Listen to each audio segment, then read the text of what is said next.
tacadiyada iyo dhibaatooyinka aadka u xun loo geysta haweenka Soomaaliyeed ayaa muddooyinkii ugu dambeeyay isa soo tarayay iyadoo ay ugu badan tahay gabdho yaryar oo aan qaan gaadhin oo inta badan kufsi loo geysto kadibna qudha laga jaro. toddobaad ka hor ayay ahayd markii dhacdo aad u naxdin badan ay qabsatay warbaahinta bulshada Soomaalidu ay isticmaasho kadib markii gabar aad u yar inta kufsi lagula kacay dabadeedna la dilay oo ay dhacday in digsi ama sida dheri loo yaqaan lagu riday, taas oo sababtay in muddo 2 maalmood la weysanaa oo ehelkoodu ay meydkooda xitaa la aayeen kadibna la helay iyadoo digsigaasi ku dhex jirta. dhacdadaas ayaa si weyn buuq uga abuurtay warbaahinta bulshada isla markaana naxdin ku abuurtay bulshada Soomaaliyeed. waxaa kaloo jira sida la ogyahay kufsiga oo soo badanaya iyo tacadiyada ay ka mid yihiin dilka haweenka loo geysanayo. haddaba arintaas sidee wax looga qaban karaa, sidayse u muuqataa jawaabaha laga bixiyo marka dhacdooyinkaas oo kale ay dhacaan. barnaamijka waxaa marti noogu ah amuraha aan ka wareysan doonaa Nasra Maxamed Xasan oo aasaasaha hay'adda magaceeda loo soo gaabiyo Baygo oo u shaqeysa arrimaha haweenka isla markaana ka shaqeysa si gaar ah ilaalinta tacadiyada loo geysto gabdhaha yaryar ee aan qaan gaadhin. Nasra ku soo dhawow barnaamijka dabagalka Universal TV. ugu horeyn sideed u aragtaan dhibaatooyinkan soo badanaya ee ku dhacaya haweenka Soomaaliyeed gaar ahaan gabdhaha yaryar maadaama arinta ka shaqeysaan idinku? walaal waa mahadsan tahay waa ku dhawahay barnaamijka. magacayga waa Nasra Sambuur. sida uu hore u sheegtay waxaan aasaasay hay'ad la dhaho Baygo oo ka shaqeyso ama u taagan sidii loo yareyn lahaa tacadiyada baryahan soo badanaya ee gabdhaha yaryar loola kaco. haddii aan guda galo su-aashaadii weydiisay sida aan u arko dhibaatooyinka soo badanayo aad ayay noo saameynaysaa, especially anigu dumar ayaan ahay, Soomaaliyana waan joogaa. baryahan waxaa aragnay inaa gabdhihii yaryaraa hablihii dumar oo dhan nooc kastay ahaataba falal aad u xun loola kacayo. aad u malaynaysa in la dagaalan xoog leh dhanka nafta lagula kacayo. maalin walba waxaa la arkaa oo social media kusoo badanaysa gabar si xun loo dilay, la kufsaday, la jir dilay, dabaq laga soo tuuray. maalin dhow 3 beri ka hor waxaan ogeyn nin warta nabadda xaaskiisa ku dilay. marka ma ahan wax oo aad nooga farxinaya, waa arrin aad noo damqinayso oo ma aragtay si xun aan u aragno. waxaana dareemaynaa cadaaladda inay wali la marsiinin haddii ragga dhibka samaynayo. gabar walba tacaddi loo geysto haddaad fiiristo tacaddigu nin rag ayaa u geysanayo. marka haddii la marin lahaa magaceeda muxuu ahaa cadaalad la horkeeni lahaa oo ninkii koowaad ee arrintaas falay looga argudi lahaa ama waxay diinta iyo shareecada ka qabta la marsiin lahaa, waxaan aaminsanahay tacaddigii labaad inuu yaraan lahaa amaba u dhici lahayn. laakiin hadda waxaad u malaynaysaa inay noqonayso arrin iska samee ah oo ay ogyihiin hadday si kasta u sameeyaan waxba kasoo gaari karin. marka aniga aad ayay ii dhibaysaa. watay Nasra, qaabka looga jawaabo marka waxyeelooyinkaasi ay dhacaan ama falalkaas kufsiga iyo dilka isugu jira ay haweenka ku dhacaan meelo kala duwan oo caasimadu dabcan ugu badan tahay ay ka dhacaan, jawaabta laga bixiyo ma kula muuqataa mid lagu qanci karo inay tahay? maya walaal, anigu ahaan Nasra Sambuur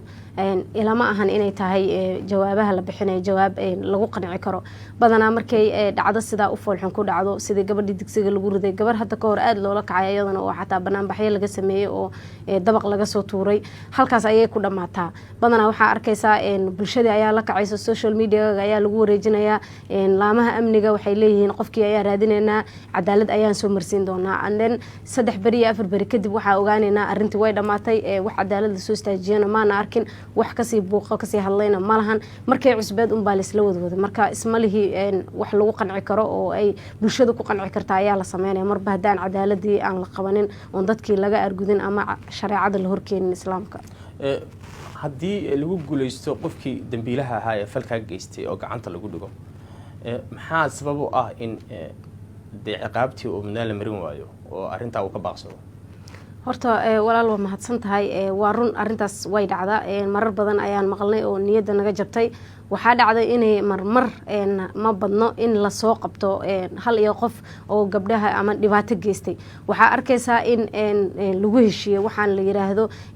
xaal qaado oo sameyn iyo waxaas. bulshadu waxay sameynaysaa labadii qabiil ayaa kulmayso geed hoostii ayay go'aan ku gaarayaan. waxaa la damcayaa in maaragtay qofkii la soo qabtay waxaad arkaysaa aabbo ama hooyo Soomaaliyeed oo nin gabar soo kufsaday ama dhibaato soo gaarsiiyay waqti gelinayo ee u doodaya raba inuu badbaadiyo sidii ninka ama ragga aanan canqaab loo marsiinin marka waxay sameynayaan geed hoostii baa lagu heshiinayaa xaal qaada la leeyahay mag baan bixinaynaa baa la leeyahay dhankii gabadha laga tacadiyayna way yeelayaan oo hadee waxaa loo oday ahaan baa loo isticmaalay dhankii raggana rag baa lacag iyo waqti iyo maal ku bixinaya si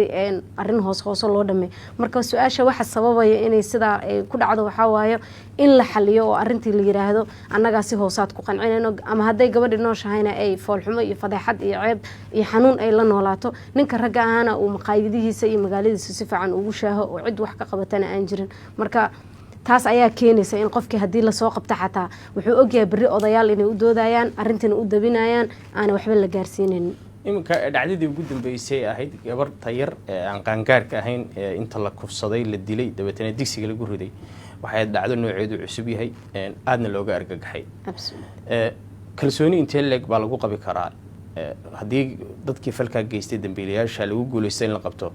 in caqabtooda ay maraan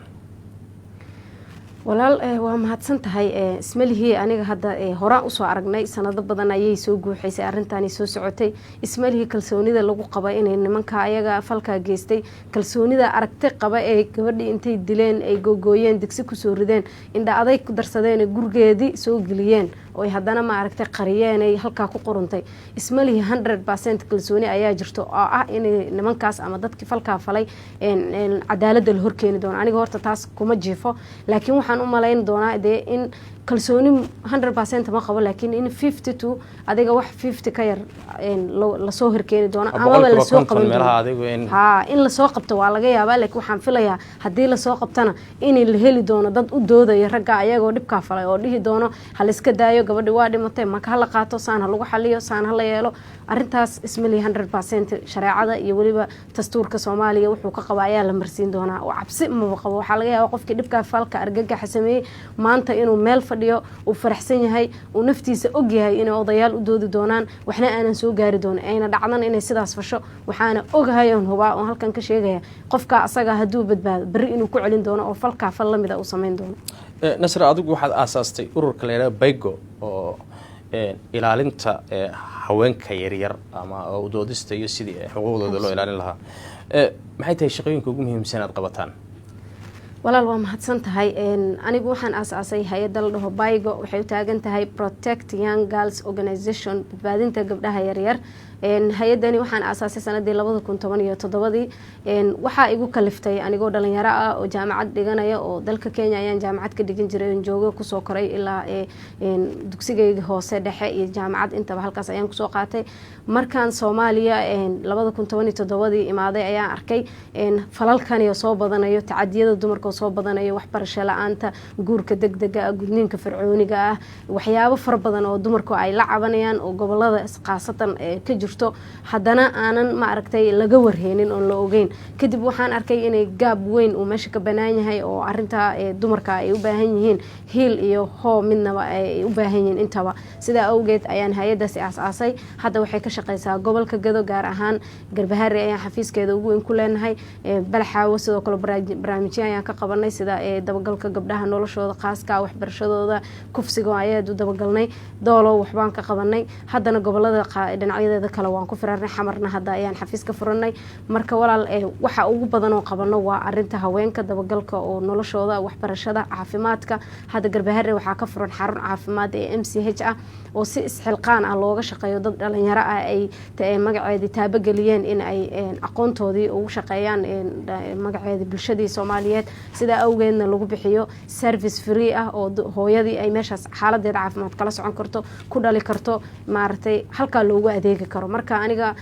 xiliyadaas ayaan aasaasay sida aan u aasaasayna waa in dumarka loogu adeego on bal at least wacyigelimo aad u badan sida hore u fidinaba haddana aan sii wadno dumarkana loogu adeego waatay muddadii aad hawshan ku jirtay arrimaha hablaha ilaalinta xuquuqdooda iyo dabagalka dhibaatooyinka loo geysto aad ka shaqeynaysay maxaa dhacdooyin kugu la yaab badnaa ama aad ka naxday oo aad la kulantay